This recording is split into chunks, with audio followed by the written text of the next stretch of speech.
This concrete dropping into the Gulf of Mexico is 20 years in the making. This artificial reef being constructed is part of Coastal Conservation Association's Habitat program, which has built 33 reefs just like this one. Really the mastermind of CCA's entire reef program for decades now. He is also the state president for CCA Louisiana and the chair of our Habitat Committee, Mr. John Walther. This Habitat program is to replace what we're losing due to many factors. Coastal erosion, subsidence, and the removal of oil and gas structures which provide habitat for our fisheries. And that's what we're doing today. Corey Ilg is the CCA Plaquemine chapter president. He's excited to see this popular fishing spot known as the Green Monster preserved. I mean, I was born and raised in Plaquemines Parish, and I got young children that fish with me every weekend when I do go fishing, and this is to sustain the habitat for future generations to enjoy the same stuff that we enjoy. Hunting and fishing is part of the culture of Louisiana. That's why we're called a sportsman's paradise.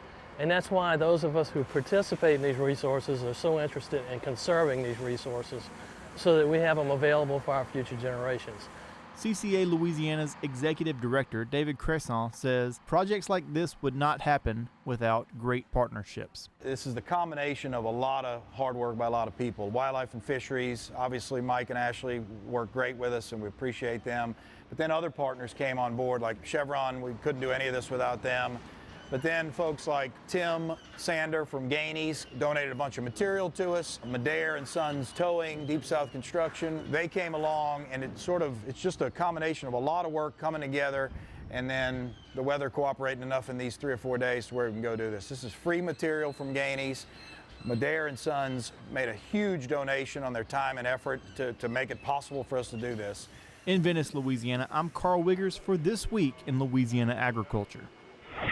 What's even better about this reef is that it will be populating with invertebrates and bait fish within weeks of going into the water. That means you'll be able to catch the bigger redfish and speckled trout there in no time. You can learn more about the Green Monster Reef or CCA Louisiana on our website at twilatv.org. And I guess that means Karl's going to just have to go out there and do a follow-up.